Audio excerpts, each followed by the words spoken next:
ప్రముఖ కవి రచయిత అందశ్రీ మరణంతో తెలంగాణలో విషాదం అలుముకుంది.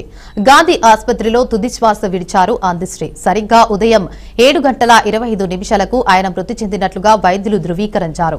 ఈ సందర్భంగా ఆయన పార్థివ దేహాన్ని కుటుంబ సభ్యులు లాలాపేటలోని అందశ్రీ నివాసానికి తరలించారు. అనంతరం మధ్యాహ్నం వరకు డెడ్ బాడీని అక్కడే ఉంచి ప్రజల సందర్శనార్థం జయశంకర్ స్టేడియంకు తరలించారు.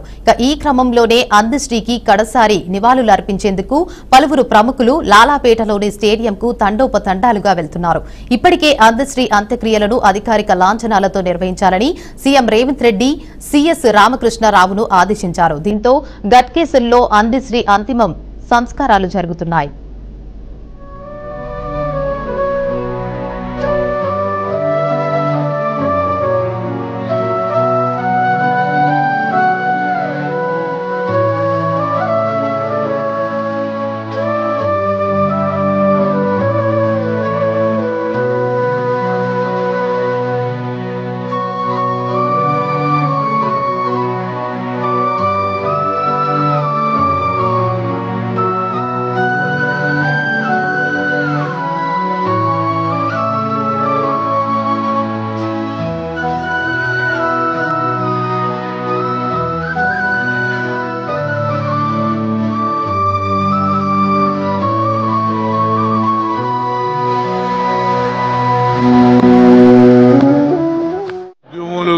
పిల్లల గురించి పాట పాడాలనే ఆలోచన ఉన్నప్పటికీ ప్రభుత్వం ఎలాంటి పట్టించుకోలే గత ప్రభుత్వం.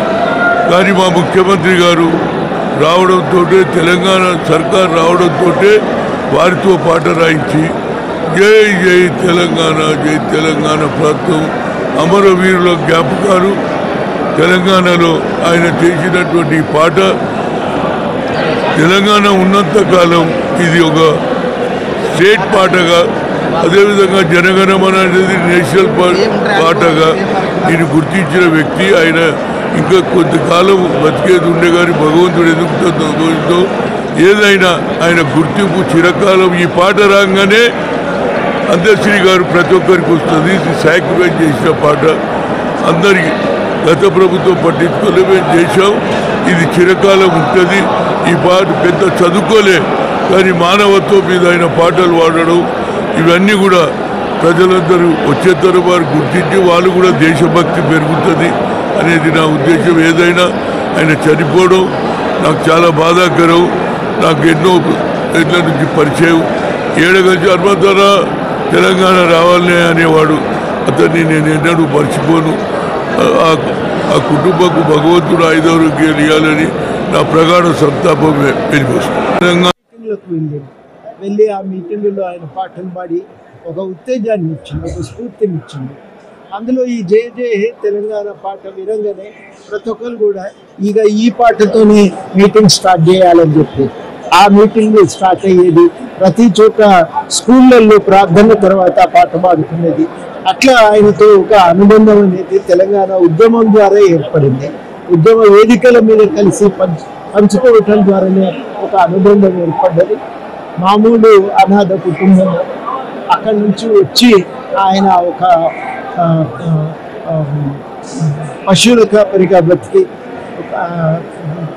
నిర్మాణ కార్మికుడిగా ఎదిగి ఆ తర్వాత మేస్త్రిగా ఆయన జీవితం వీటి చుట్టూ తిరిగింది. ఆయన చదువుకోలేదు, స్కూల్కి పోలే, కానీ పదాల అల్లిక మాత్రం చాలా అద్భుతం. ఎవరికి పెద్ద పెద్ద చదువుకున్న వాళ్ళకు కూడా అంత సాధ్యమయ్యే విషయం కాదు. ఆశువుగా అద్భుతమైన కవిత్వం చెప్పేవాడు. కాబట్టి ఒక పశువుల కాపరి చదువు రానటువంటి వాడు రాష్ట్ర గీతాన్ని అందించడం అంటే అది తెలంగాణలోనే అది సాధ్యం. చాలా ఆయనకున్న నైపుణ్యం ఎంతటిదో మనం ఊహించుకోవచ్చు. దాన్ని బట్టి ఎంత శక్తి ఉందో ఆయనలో మనం దాన్ని బట్టి అర్థం చేసుకోవచ్చు. అంతటి ఒక గొప్ప ఆయన సాహితీవేత్త. ఆయన నది మీద కూడా ఒక పాట రాశారు, పెద్ద కళాఖండాన్ని తయారు చేసింది. మీటింగ్లోకి వెళ్ళి ఆ మీటింగులో ఆయన నిరక్షరాస్యుడి నుండి జాతీయ గేయకర్తగా ఎదిగిన మహామనిషి ప్రముఖ కవి రచయిత అందశ్రీ. ఆయన మరణ వార్తతో సాహిత్య రంగం, సాంస్కృతిక వర్గాలు, తెలంగాణ ప్రజల్లో విషాదం నెలకొంది. చిన్నతనంలోనే తల్లిదండ్రులను కోల్పోయి అనాథగా పెరిగారు. తమిళనాడులోని గొర్రెలు, పశువులు కాయడం చేశారు. చదువుకు అక్షరానికి దూరంగా ఉన్నప్పటికీ పల్లెటూరి ప్రకృతి ప్రజల బాధలు ఆయనలో కవిత్వాన్ని మేల్కొలిపాయి. పక్షుల కిలకిలా రావం, వాగుల జలపాతం, మట్టి వాసన ఇవన్నీ ఆయనకు గురువుగా మారాయి.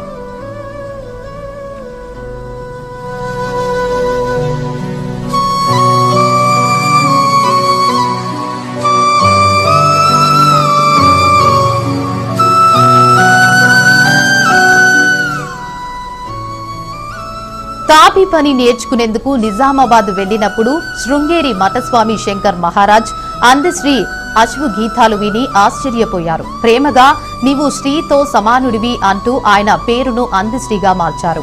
ఆ పేరు జీవితాంతం ఆయనకు గుర్తింపుగా నిలిచింది. మాయమైపోతున్నాడమ్మా మనిషన్నవాడు, కొమ్మ చెక్కితే బొమ్మరా పాటలు ఆయనను తెలుగు రాష్ట్రాల వ్యాప్తంగా ప్రజాకవిగా నిలబెట్టాయి. పదజాలం కంటే భావోద్వేగమే బలమైన ఆయన కవిత్వం తెలంగాణ నేల ఆత్మను ప్రతిబింబించింది. ఆయన రూపకల్పన చేసిన ధూమ్ధామ్ కార్యక్రమం ఉద్యమ స్ఫూర్తిని ప్రజల్లో మళ్లీ మేల్కొల్పింది.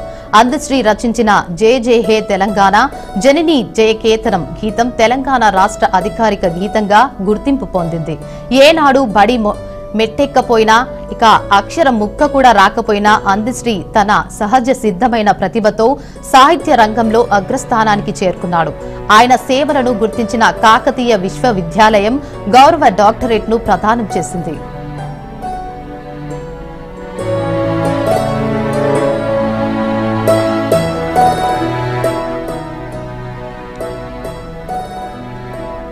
తెలంగాణ ఉద్యమంతో పాటు ప్రకృతి అంశాలపై ఆయన రాసిన గేయాలు ప్రత్యేక గుర్తింపు పొందాయి. ముఖ్యంగా నారాయణ మూర్తి సినిమాల ద్వారా ఆయన పాటలు విప్లవాత్మక విజయాలు సాధించాయి.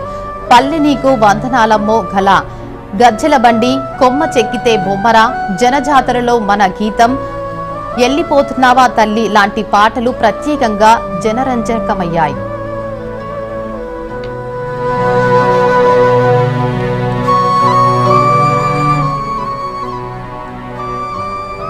అప్పటికప్పుడే కవిత్వం చెప్పగలిగే అశ్వు కవిత్వం చెప్పటంలో అందశ్రీ దిట్ట. అయినా సినీ రంగంలో కూడా తనదైన ముద్ర వేశారు. గంగా సినిమాకు గాను 2006లో నంది పురస్కారం అందుకున్నారు. బతుకమ్మ సినిమా కోసం పాటలతో పాటు సంభాషణలు కూడా రాశారు. ఇక అందశ్రీ భౌతికంగా లేకపోయినప్పటికీ కవిత్వం తెలంగాణ నేలపై ఎప్పటికీ మార్మోగుతూనే ఉంటుంది, స్ఫూర్తిని కలిగిస్తూనే ఉంటుంది.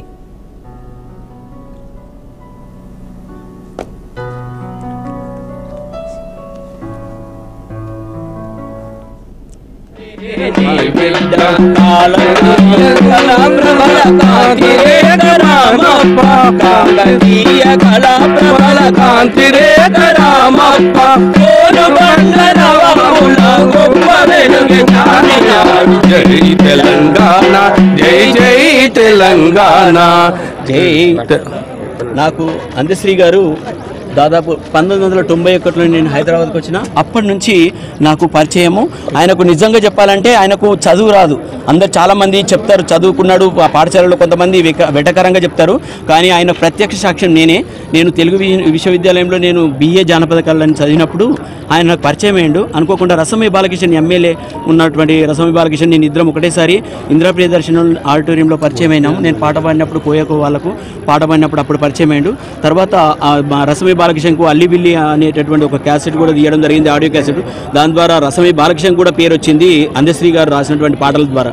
అసలు ఇట్లా చదువుకున్నాడు, మరి ఇంత కష్టపడి చదువుకున్నటువంటి వ్యక్తి కూడా చేయనటువంటి పనులు ఆశువుగా అప్పటికప్పుడు చెప్పేది.